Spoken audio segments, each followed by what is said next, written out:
I'm Igor Kayfetz, and this is The List Building Lifestyle, a podcast for anyone who wants to build a wildly profitable email list working from home. If you'd like to make six figures, travel the world, and help people improve their lives in the process, then this podcast is for you.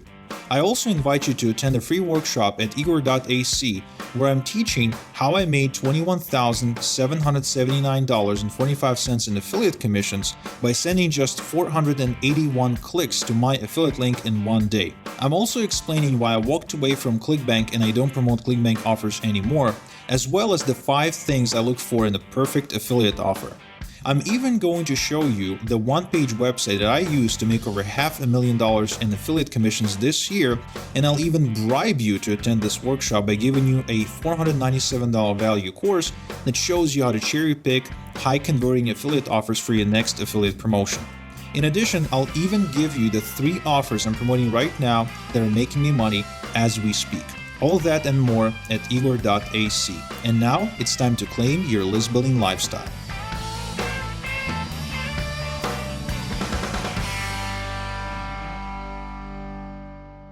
Welcome back to another edition of the List Building Lifestyle with your host, Igor Kayfetz. A curious study came across my desk from ExactTarget, a company that ran a comparison between email subscribers and Facebook fans and Twitter followers. Basically, what they've decided to check is how each one of these groups is responding to marketing messages, and in terms of, making money and getting the sale. Like, what exactly is going on? Who's buying? Who's not buying? What are the vanity metrics? What metrics do, actually matter? And what they discovered is what I've been basically saying all along, is that most people who buy stuff online are subscribers, and that's where most of your money will come.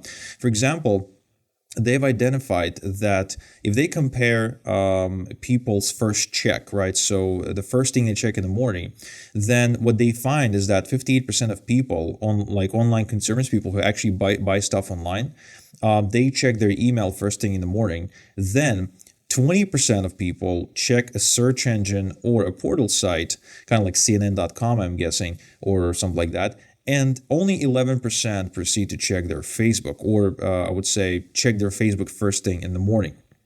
But more curious than that, what this shows is that people who are fans, meaning people who go on social media and like brands to support them, they feel that just by liking the brand, by just hitting the like button on the fan page, that's what they've basically done their part. They've supported the brand. People who support brands through email, they don't really see it like that. They don't really consider themselves a part of a community, but they are in that frame of mind to buy stuff. And they're called email first consumers. And here's like a direct quote from this exact study.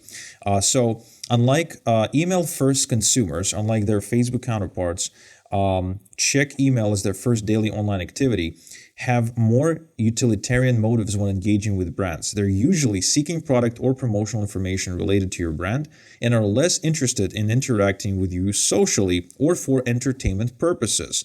But be careful not to assume that they're anti-social or absent from the social media space. 39% of these consumers use Facebook daily, but their motivations for interacting with brands on Facebook closely mirror their motivations for interacting with brands through email. Now, on the other hand, here's what they say about Facebook first consumers. So Facebook first consumers, for this group of consumers, there's a distinction between how they want to engage with the brands through email versus how they want to engage with the brands on Facebook or Twitter.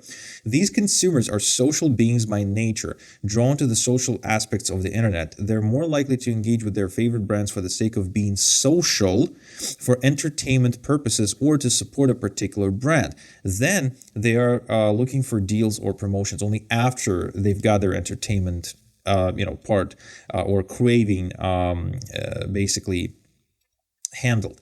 Now, however, 84% of these consumers use email on a daily basis, and their top motivations for subscribing to brands are similar to those of email first consumers: promotions and deals.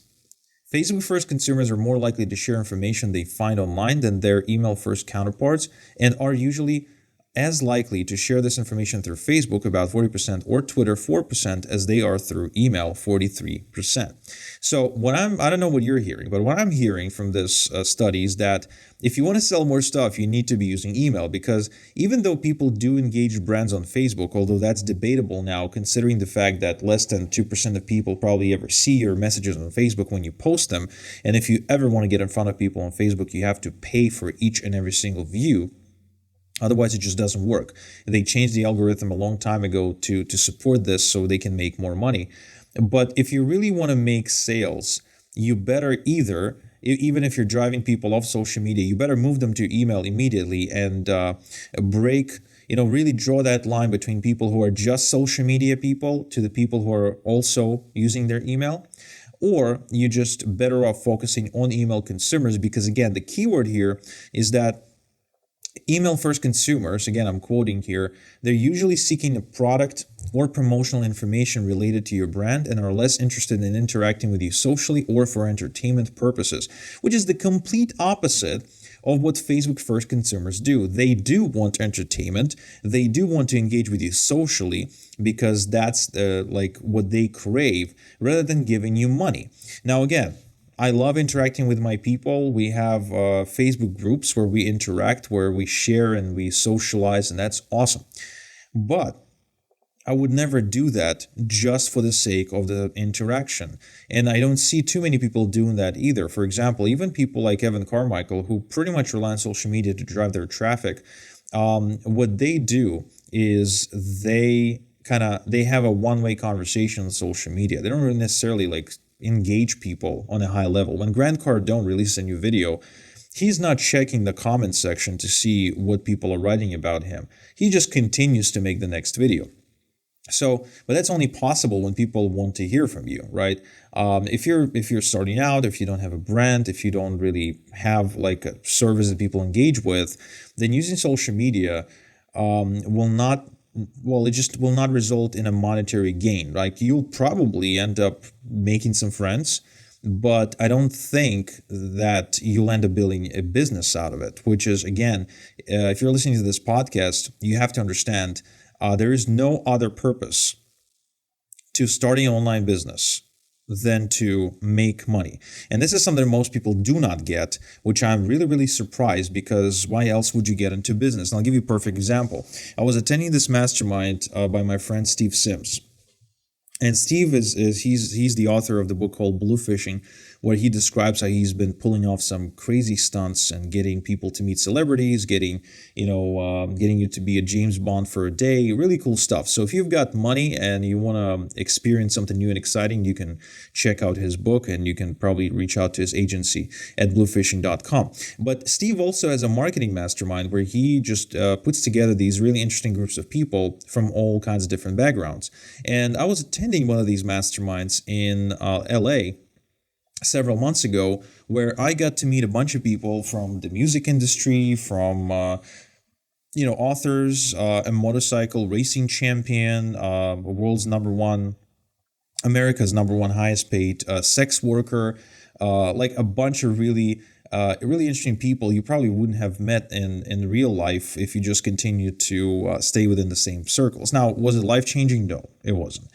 But, I still got an exciting story to tell. So during one of these sessions, they proposed a hot seat. So because we've had lots of smart people in the room, people figured that they should share advice with each other. And I volunteered to be the first one. So I sat in that chair and I explained my business model, and I said that I want to hit the next level of my business. And, people started giving me advice on what to do. Nothing new, nothing that I didn't know before, but still a great refresh to see what other people are thinking, especially if they're smart people, which most people in that room were smart. Now here's the key though. At some point, they recognized that I wasn't really going along. They recognized that I was in the hot seat, but everything they were sharing, it wasn't really landing on me. Because apparently that was a look on my face. And so one of them, this really nice girl by the name of Juliet, she's like, okay, so why are you in business? Why do you do what you do? And I just said exactly why I'm in business, and exactly why anyone should be in business if they start a business. Because if you're doing it for any other reason, you're basically, I'm not sure why would you do something like that. I would rather work a job. Yo, it's Igor. If you're loving the content, hop on over to listbuildinglifestyleshow.com for more free training and a free transcript of this episode. Oh, and I'd really appreciate if you logged into iTunes and rated the show. It really helps. Thanks. But, you do it for the money. And I said, well, what do you mean why? I do it for the money. But because if you want to be financially free, if you want to be wealthy, if you want to be independent, if you want to have options in life, you need a lot of money. And the reason I'm in business, and the reason I'm like pretty much waking up in the morning and getting behind my laptop, is because of the money. If I wasn't getting paid for what I do, I don't think I'd be investing as much time, energy, and effort into making my customers' lives better. And I will not pretend and sit here and say, oh, I'm doing it because I want to fix the world. No, I'm not. Because I know people are people. There will always be people, and I probably can't reach everyone in the world, but there's a small tribe of people that I can reach and that I am helping, and I'm getting financially rewarded for doing so. And everyone should be. There's nothing bad or wrong or hypocritical about saying outright and admitting that you want to be rich. You deserve to be rich. You should be rich. You should be excited to be rich. You should celebrate other people who are rich, because you get an opportunity in this economy. You get an equal opportunity to become rich and make your families and the people in your lives lives much better. You get to do some nice things for your family too. For example, one of the first things I've done was to retire my parents. Bought them an apartment. They don't have to pay rent anymore. Another thing that I've done, I was able to afford a bunch of really cool, procedures for my wife and really help her fix her self-esteem. Another thing was to be able to put my daughter into a private school that most people can't even fathom. Like, how would you go about paying, almost $20,000 a year for an elementary school? Like, it doesn't make any sense. They just don't have that kind of money. And you know what? Even when they do come across that kind of money, what they do is they go buy a car. That's what they do. So my point being is this: I do it for the money, and I openly stated that. I openly said, look, Juliet, I do it for the money. I'm here for the money. Sure, the byproduct of that would be to make my customers' lives better, because otherwise they wouldn't be coming back to buy more. And our retention rate is about 42% and blah, blah, blah, blah, blah, which is really, really high, probably highest than most companies in the industry. And she was shocked. I've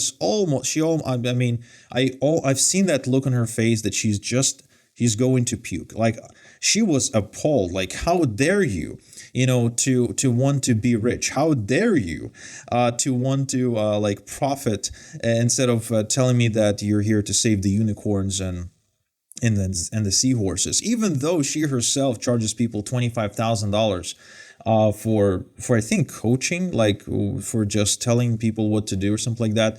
After going through Sam Ovans's consulting.com thing. So my point being is that being rich or wanting to be rich is a good thing, and you should strive to do it. Now here's why I told this story. The reason I'm telling these stories is because the reason you want to be in business is to make money. And if you're in business to make money, social media as your primary lead generation channel does not make any sense. Unless you have a great model to move people from social to your email newsletter or email subscription list. Because the moment you do that, the moment you handpick the ones who are willing to open your emails, that's when you will start seeing money coming in. Now, the challenge with that as well, another challenge I kind of stumbled into many moons ago, was that I noticed that when I drove traffic off of Facebook ads, these people did not open emails nearly as often as other people who are already conditioned to subscribe to emails. And that was a huge barrier for me, because I couldn't really make the follow-up work. It didn't matter the subject lines I was using or the email autoresponder I was using. It was really difficult because these people just wouldn't check their email. Now, I would accept that if these were like 17-year-olds, because 17-year-olds probably don't check their email first thing in the morning. But if you're 18 and older, you tend to check your email, especially from the moment you start, looking for jobs and submitting your resumes, and really just having a little bit more of a serious communication about your life rather than just all party and sharing and social. Because at some point you make that transition in your adult life, or from your teenage life to your adult life, and when you stop caring as much about parties and about social, and you start building your own life, you start taking care of yourself, you start striving to build a castle, if you will. And that's the moment you start checking your email more often. These are usually the people who are even willing to spend money in the first place. So if you're in business to make money, if you're in business to profit, if you're in business to generate revenues and make sales and get customers, then social media makes less sense than email. And it only makes sense if you find a way to move people from social to email. And again, if you want to find out more about this, just visit exacttarget.com and look up the study that's called Subscribers, Fans, and Followers. Or just Google it. And they also call it the Digital Morning Report, because, again, the way they break down these consumers is by what do they check first thing in the morning. If they're subscribers, they check their email. If they're fans, they check their Facebook. And their followers, they check their Twitter. By the way, Twitter is like the worst. Twitter is mostly used to stay, informed of what's going on with other people, or maybe what's going on in the news. Facebook just used generally to share photos and stuff, but email is still the main way that people use to connect on a personal level, be it business or personal. Again, most Facebook, Instagram, or any of these social media platforms, it's a shallow platform. It's a very shallow, surface level sharing. Email is where you see people opening up. And when you have deep conversations with people, obviously besides having a one-on-one conversation or maybe a phone call, email is where people will put in more confidential and private information. You've probably even seen people use this little footer that says, this email is confidential, blah, blah, blah, blah, blah, blah, blah. So people are like that. And the funny part is that, for example, for individuals between the ages of 15 and 17, still 68% of them still check email first thing in the morning, right, according to this study. Now, as soon as people hit 18, so 18 to 24, that number goes to 95%, meaning that they still check their Facebook and Twitter and stuff, although less, but still, the usage of email goes up from the moment you hit 18. Which is what people don't get. Sometimes, I hear people say online, if you go to a high school and you ask, the kids what's their email, they won't even know what to tell you because they probably don't have one. Well, for one, they probably have one because they needed to register a Facebook account or Instagram account with their email. And even if they did not do it consciously, they still needed like an Apple ID or a Google ID to sync their phone and stuff like that. But even if we kind of overlooked that, what we need to remember is that the moment people hit 18, their mindset changes completely. Or maybe not exactly 18, maybe 21, maybe 24, maybe when they graduate from high school. But the moment you go to university, for instance, like you start using email way more often. Because you kind of step into adulthood and you become a part of some board or, committee or whatever. You got basically got shit going on in your life, and now you need an email. So next time anyone, tells you that social media is where it's at, really just question everything they say, because social media maybe it offers that appearance of movement, and it offers that excitement of, oh, there's life happening over there, but people don't go there to buy stuff. And that's the big distinction. People simply do not go there with their wallets. They leave their wallet at home and they go to visit their social media platforms. When they visit their emails, they visit email with the wallet in hand. Big difference, huge difference. You can build a whole business out of it. Trust me, I had. So that concludes another episode of the List Building Lifestyle. I'm your host, Igor Kheifets, and until next time we chat, have a good one. Thank you for listening to the List Building Lifestyle.